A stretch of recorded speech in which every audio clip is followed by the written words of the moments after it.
Right Honourable Speaker, at the personal level, I have had to pay a heavy price for my stance against the government mismanagement.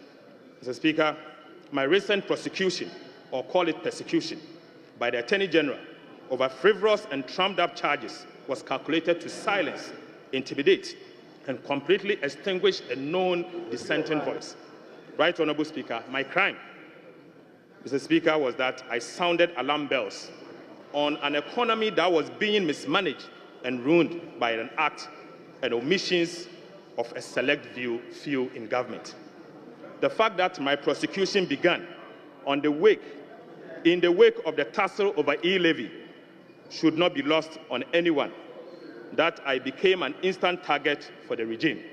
Mr. Speaker, I was charged on the Christmas Eve, a few days after the rejection of the e-levy and the 2022 budget.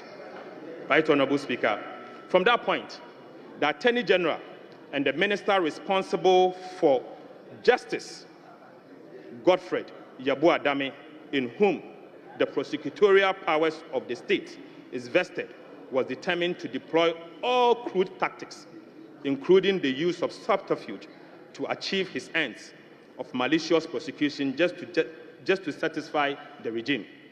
Mr. Speaker, the whole world witnessed how a supposed Minister of Justice set out to coach, cajole, and coerce another accused person standing trial together with me to falsify his testimony and skew it in such a manner as to enable him to procure a conviction at all costs against an innocent person. In the process, Mr. Speaker, Godfred Yeboah-Dame, who is the principal legal officer of state, engaged in crimes such as witness tampering, conspiracy against accused person, fabrication of evidence to pervert the course of justice, and professional misconduct, contrary to the ethics of the very legal profession he heads. I believe this has been the story for many Ghanaians during this period. Right Honourable Speaker, never in the history of our nation have we witnessed this level of gross professional misconduct on the part of no less a person than the Attorney General and the Minister responsible for Justice, who is the leader of the bar and bears a high responsibility to adhere to the rules of ethics of the legal profession.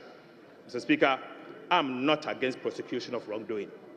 Whilst our democracy is founded on the rule of law and holding public officers accountable, I pray that never again should any of our citizens become a victim of this level of injustice and abuse of prosecutorial powers that I was subjected to.